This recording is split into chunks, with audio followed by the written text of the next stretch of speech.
नमस्कार दोस्तों, स्वागत है आपको हमारे YouTube चैनल प्रकाश मैथ पॉइंट में। और दोस्तों मैं हूं प्रकाश कुमार। दोस्तों आर्मी के लिए राम सिंह यादव जी के बुक से VVI टॉपिक लेकर आए हैं जिसका नाम वर्गमूल घनमूल होगा। ठीक है दोस्तों, इसमें थ्योरी हम क्वेश्चन के साथ साथ करते चलेंगे। ऐसा इसलिए कर रहे हैं कि थ्योरी आप लोगों का हजम नहीं होता है, ठीक है, तो हम क्वेश्चन के साथ साथ थ्योरी करते चलेंगे। ठीक है, लेकिन थोड़ा सा समझ लीजिए कि वर्ग और वर्गमूल, घन और घनमूल में क्या फर्क है। ध्यान दीजिएगा दोस्तों, ये x है और ये भी x है, इस पे पावर में 2 चढ़ा दिए तो ये हो गया वर्गमूल हो गया, सॉरी वर्ग हो गया, जिसको इंग्लिश में स्क्वायर बोलते हैं। और इस पे रूट चढ़ा दिए तो ये हो गया वर्गमूल हो गया, वर्गमूल। ठीक है, वर्गमूल। जब रूट चढ़ा दिए तो वर्गमूल और पावर में 2 चढ़ा दिए तो वर्ग हो गया। ठीक है, और ध्यान दीजिएगा यहाँ पे जब इसको करनी बोलते हैं, ठीक है, तो करनी में कुछ नहीं दिख रहा है ना, इसका मतलब है कि 2 है। अगर कुछ है जब दिख रहा है तो कोई बातें नहीं है, और जब नहीं दिख रहा है इसका मतलब है कि 2 है पावर करनी में। ठीक है, तो ध्यान दीजिएगा ये x है, रूट चढ़ा हुआ है, तो x के पावर में कुछ नहीं तो 1 रहता है। दुनिया की किसी भी संख्या के पावर में 1 छुपा हुआ रहता है, और बट्टा में भी 1 छुपा हुआ रहता है, गुना में भी 1 छुपा हुआ रहता है। ठीक है, तो देखिए इसमें कुछ नहीं है, इसका मतलब है कि 2 है, और 2 को दिखाया नहीं जाता है। तो इसको हम लिख सकते हैं कि x के पावर में 1 है ना, और इस रूट को हटाना चाहते हैं तो 2 जो है उड़ के जाएगा और पावर के बट्टा में गिरेगा। ठीक है, तो 2 जो है ना बट्टा में आ जाएगा। ठीक है, यानी कि इतना बराबर आप लिख सकते हैं रूट x, या रूट x बराबर इतना। ठीक है, स्क्वायर समझ गए। चलिए थोड़ा घन और घनमूल भी समझ लीजिए। ये x है और ये भी x है, इस पे पावर में 3 चढ़ा दिए तो ये हो गया घन हो गया, घन। और इसी में करनी में 3 डाल दिए और रूट चढ़ा दिए तो ये हो गया घनमूल हो गया, घनमूल। ठीक है, उसी तरह इसके पावर में कुछ नहीं तो 1 है, तो x के पावर तो 1 पहले से था, अगर रूट हटाना चाहते हैं तो ये 3 जाएगा और इसके बट्टा में गिरेगा। ठीक है, यानी 1/3, यानी कि क्यूब रूट x बराबर आप इतना लिख सकते हैं और इतना बराबर क्यूब रूट x लिख सकते हैं। ठीक है, तो अब हम डायरेक्ट क्वेश्चन पे आते हैं और क्वेश्चन के साथ हम थ्योरी करते चलेंगे। और थोड़ा सा यह बात भी जान लीजिए, जैसे x के पावर में a और इसका पावर में b रहेगा तो इतना बराबर आप क्या लिखिएगा, याद रखिएगा जब पावर पे पावर हो, अब ब्रैकेट लगल हो तो पावर में पावर गुना हो जाता है। ठीक है, यहाँ देखिए x और a में b से गुना होगा तो ab, यानी इतना बराबर इतना और इतना बराबर इतना आप लिख सकते हैं। जैसे एग्जांपल में समझिएगा 3 के पावर में 2 और फिर इसके, चलिए एक ब्रैकेट हटा देते हैं, 3 के पावर में 2 और फिर इसके पावर में 5, तो आप 3 लिखिए। और जब पावर पे पावर हो, अब ब्रैकेट लगल हो, ब्रैकेट इसको बोल रहे हैं, ब्रैकेट लगल हो तो पावर गुना हो जाता है, तो 5 दूना 10, यानी इतना बराबर इतना और इतना बराबर इतना लिख सकते हैं। ठीक है, तो अब हम डायरेक्ट क्वेश्चन पे आते हैं। ध्यान दीजिएगा 1 नंबर क्वेश्चन क्या कहता है, 2197 का घनमूल निकालो। 2197 का घनमूल, घनमूल, घन नहीं घनमूल, यानी कि क्यूब रूट चढ़ जाएगा। ठीक है, तो इसका ट्रिक देखिएगा, ट्रिक कैसा है, याद रखिएगा इकाई के बारे में हम बोल रहे हैं। जब इकाई अंक 7 रहेगा ना, इकाई अंक 7 रहेगा तो घनमूल करने के बाद में जो इकाई आएगा, जो संख्या आएगा उसके इकाई अंक में 3 होगा। यदि 3 7 रहेगा तो 3 होगा इकाई, और 3 रहेगा तो 7 होगा। ठीक है, 7 रहेगा तो 3 और 3 रहेगा तो 7, और 2 रहेगा तो 8 और 8 रहेगा तो 2। ठीक है, 8 रहेगा तो 2 और 2 रहेगा तो 8 दीजिएगा। जैसे यहाँ 7 है ना, तो जब 7 है इकाई तो क्या लिखिएगा, 3 लिखिएगा, 3। ठीक है, अब जो इसका घनमूल जो करेंगे, जो संख्या आएगा उसके इकाई अंक में 3 होगा। ठीक है, समझ रहे हैं ना। यदि यहाँ 3 रहता तो हम 7 लिखते हैं यहाँ। ठीक है, अब देख लीजिए इतना ही से आपका आंसर आ जाएगा। देख लीजिए कौन ऑप्शन है जिसके इकाई अंक 3 है, तो ऑप्शन नंबर सी है 13, तो आपका 13 आंसर हो जाएगा। और नहीं तो 7 है तो 3 लिख दिए, और घनमूल है ना तो 3 अंक छोड़ दीजिएगा, 3 अंक छोड़ दिए दाहिने साइड से, 1 2 3 अंक छोड़ दिए। अब जो संख्या बचा उसको देखिएगा कि किसके किसके क्यूब के बीच में है। तो 1 का क्यूब होता है 1 और 2 का क्यूब होता है 8। तो इसी दोनों के क्यूब के बीच में ना है, 1 का क्यूब 1 और 2 का क्यूब 8, इसी दोनों के बीच में है E2। तो हमेशा छोटका लिखिएगा 1, यानी 2197 का घनमूल 13 हुआ, यानी 13 का क्यूब 2197 होता है। ठीक है, हाँ 7 रहेगा तो 3, 2 रहेगा तो 8 और 3 रहेगा तो 7, 8 रहेगा तो 2। अब बाकी जो संख्या आपको दिखाई दे रहा है, 1 दिखाई दे रहा होगा, फिर 4 दिखाई दे रहा होगा, 5 दिखाई दे रहा होगा, 6 दिखाई दे रहा है, तो ज्यों का त्यों लिख दीजिएगा। अगर यहाँ 7 है तो हम 3 लिख दिए हैं, और यदि 3 रहता तो हम 7 लिखते।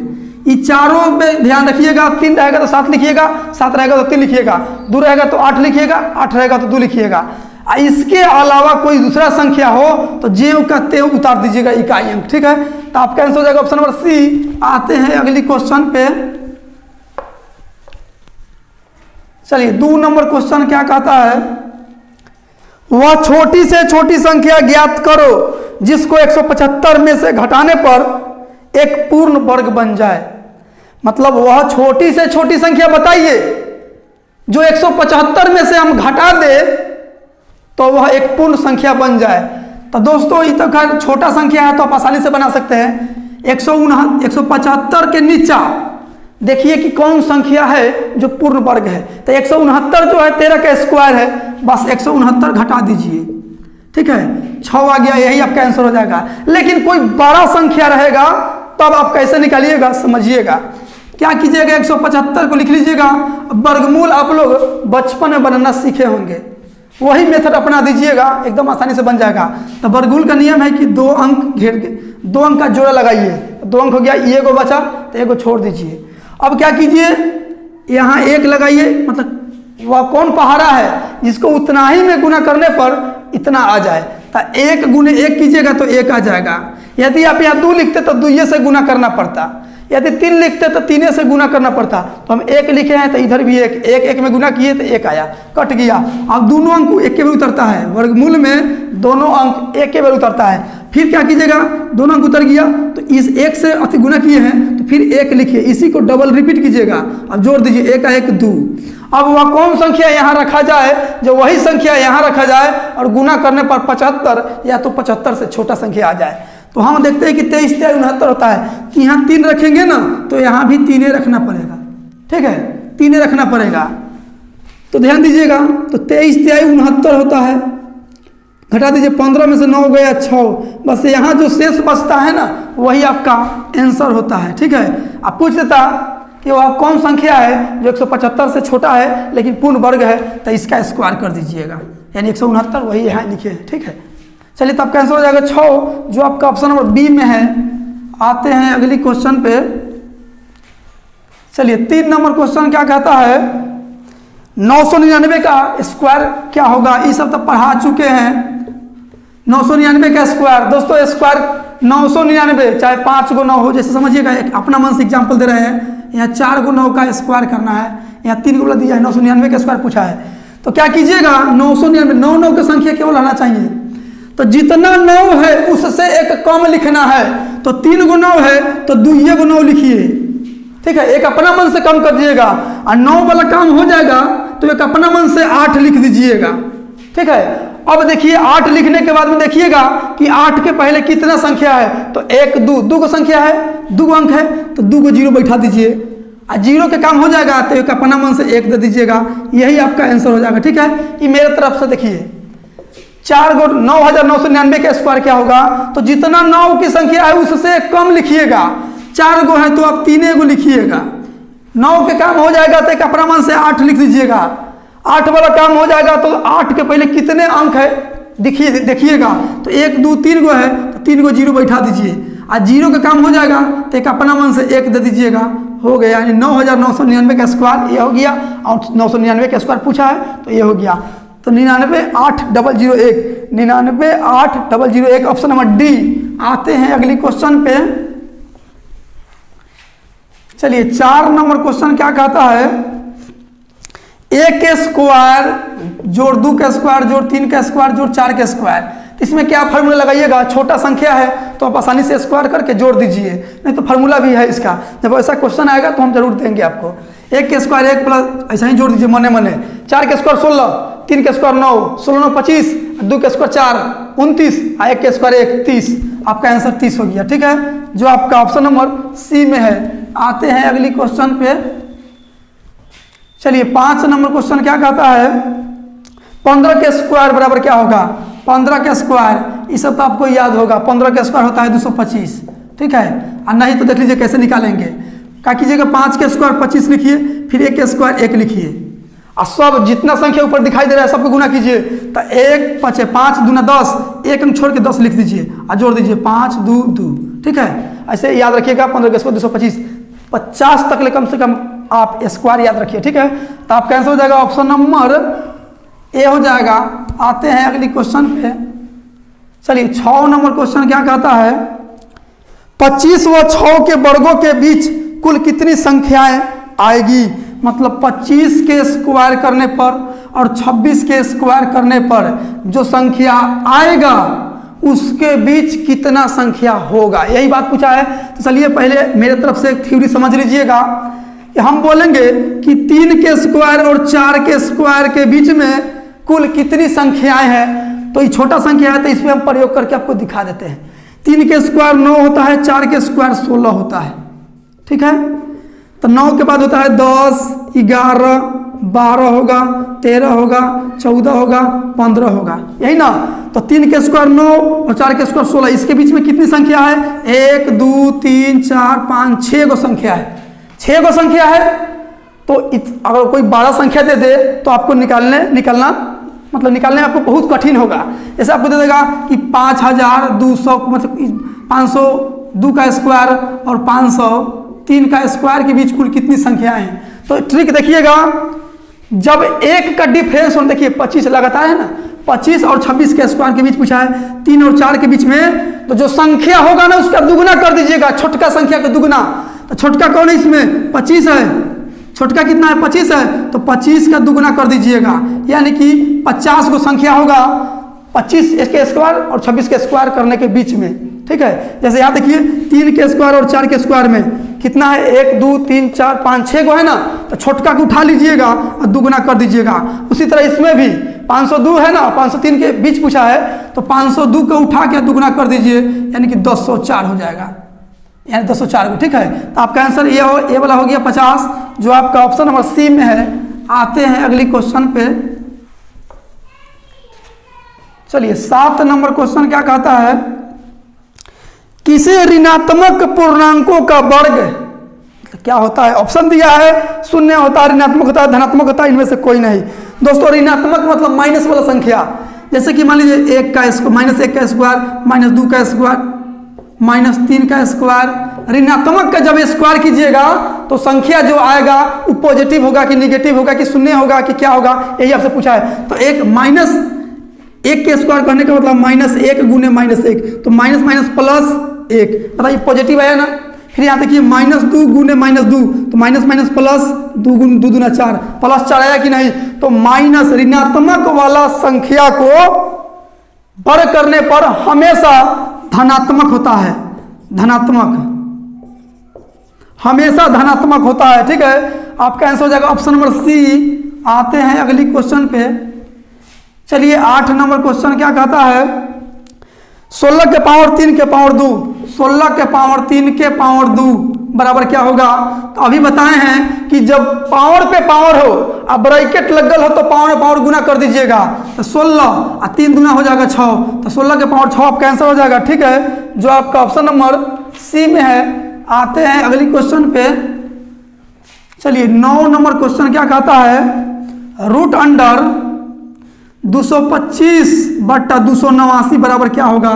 तो 225 का वर्गमूल कितना होता है, 15 के स्क्वायर 225 होता है 15, और 289 जो होता है 17 का स्क्वायर होता है 289 17, तो 225 का वर्गमूल 15, 289 का 17, इसे आपको याद होगा। तो 15 बटा 17 आपका आंसर हो जाएगा, ठीक है, ऑप्शन नंबर सी। आते हैं अगली क्वेश्चन पे। चलिए 10 नंबर क्वेश्चन क्या कहता है, 0.01 का वर्गमूल, वर्गमूल मतलब रूट चढ़ा दीजिए, इसका वर्गमूल क्या होगा? तो 1 का वर्गमूल 1 ही होता है और 0.2 अंक बाद है तो अब बाहर निकलेगा तो 0.1 अंक बाद हो जाएगा, यानी 0.1 आपका आंसर हो जाएगा। ठीक है, जो आपका ऑप्शन नंबर ए में है। आते हैं अगली क्वेश्चन पे। चलिए 11 नंबर क्वेश्चन क्या कहता है कि √64 माइनस √25 बराबर क्या होगा? 64 का वर्गमूल होता है 8, 25 का वर्गमूल 5, माइनस होता है माइनस, 8 में से 5 गया 3, यही आपका आंसर हो जाएगा 3, जो आपका ऑप्शन नंबर बी में है। आते हैं अगली क्वेश्चन पे। चलिए 12 नंबर क्वेश्चन क्या कहता है? संख्या 18,225 का वर्गमूल, 18,225 का वर्गमूल मतलब रूट चढ़ा दीजिए, इसका मान क्या होगा? तो दोस्तों देखिए, वर्गमूल करने पर जब अंतिम में 5 है ना, तो 5 है तो 5 तो आपको लिख देना है, ज्यों का त्यों लिख देना है। 5 लिख दिए, 5 है तो डायरेक्ट 5 लिख दीजिएगा, और दूसरा संख्या रहेगा तो आगे क्वेश्चन होगा तो हम जरूर बताएंगे। ठीक है, तो 5 है तो 5 लिख दिए, वर्गमूल है तो 2 अंक छोड़ दीजिएगा। अब देखिए 182 जो बचा ये किसके किसके स्क्वायर के बीच में है? तो हम जानते हैं कि 13 के स्क्वायर होता है 169 और 14 के स्क्वायर होता है 196। बस 169 और 196 के बीच में है 182, तो हमेशा छोटका लिखिएगा, 113 लिखिएगा, हमेशा छोटका तो 13, यानी 135 का स्क्वायर है 18,225। ठीक है, 135 जो आपका ऑप्शन नंबर डी में है। आते हैं अगली क्वेश्चन पे। चलिए 13 नंबर क्वेश्चन क्या कहता है? संख्या 4096 का घनमूल, 4096 का घनमूल, घनमूल कहने का मतलब है क्यूब रूट। ठीक है, घनमूल कहने का मतलब ये है। तो अभी हम बताए हैं कि इकाई अंक 7 रहता है यहाँ तो हम 3 देते हैं, और 3 रहता तो 7 देते, और 2 रहता तो 8 देते, और 8 रहता तो 2 देते। इसके अलावा जो संख्या बचा ज्यों कहते हैं उतार दीजिएगा। तो यहाँ चारों में से कोई नहीं ना है यहाँ इकाई पर, नहीं है तो 6 के 6 लिख दीजिए। अब देख लीजिए 6 वाला ऑप्शन कौन है? बस हो गया 6 वाला ऑप्शन, एक गो है ऑप्शन नंबर सी 16। हाँ नहीं तो देखिए घनमूल है तो 3 अंक छोड़ दीजिए, जो संख्या बचा 4, इसको देखिए किसके किसके क्यूब के बीच में है, तो 1 का क्यूब 1 होता है और 2 का क्यूब 8 होता है, इसी दोनों के क्यूब के बीच में 4 है। ठीक है, तो हमेशा छोटका लिखिएगा 16, यही आपका आंसर हो जाएगा। ठीक है, ऑप्शन नंबर सी। आते हैं अगली क्वेश्चन पे। चलिए 14 नंबर क्वेश्चन क्या कहता है? 8 का घन क्या होगा? 8 का घन, घनमूल नहीं, घन, घन का मतलब पावर 3, यानी 8 का क्यों होता है 512। सब लोगों को पता होगा, नहीं तो 8 गुने 8 गुने 8 कर दीजिएगा, 512 ही आएगा। ठीक है, लेकिन इतना भी आप लोग ऐसा नहीं है कि आप लोग को याद नहीं होगा, कंपटीशन के स्टूडेंट है, थोड़ा आपको कम से कम 20 तक घन याद रखना चाहिए और 50 तक वर्गमूल। ठीक है, तो आपका 512 आंसर हो जाएगा। ठीक है, जो आपका ऑप्शन सी में है। आते हैं अगली क्वेश्चन पे। चलिए 15 नंबर क्वेश्चन क्या कहता है? रूट अंडर 0.09 अब बट्टा में है रूट अंडर 0.0004, इतना का मान क्या होगा? देखिए 9 का वर्गमूल कितना होता है? 3, 0.2 अंक बाद है तो दशमलव यहाँ 1 अंक बाद आएगा। ठीक है, 0.2 अंक बाद है तो बाहर आएगा तो 1 अंक बाद, और बट्टा 4 का वर्गमूल 2 होता है, 0.4 अंक बाद है तो बाहर 2 अंक बाद आएगा, 1 2, एक अपना से 0 दे दिए हैं। अब देखिए ऊपर में दशमलव के बाद 1 गो संख्या है और नीचे में 2 गो संख्या है, तो एक अपना मान से दे देंगे तो कोई दिक्कत नहीं है। ठीक है, कोई दिक्कत नहीं है, और 2 अंक ऊपर भी हो गया, 2 अंक नीचे भी हो गया, दशमलव कट जाएगा। ठीक है, अब हो गया 30/2 यानी कि 15, यानी कि 15 आपका आंसर हो जाएगा। ठीक है, जो आपका ऑप्शन नंबर बी में है।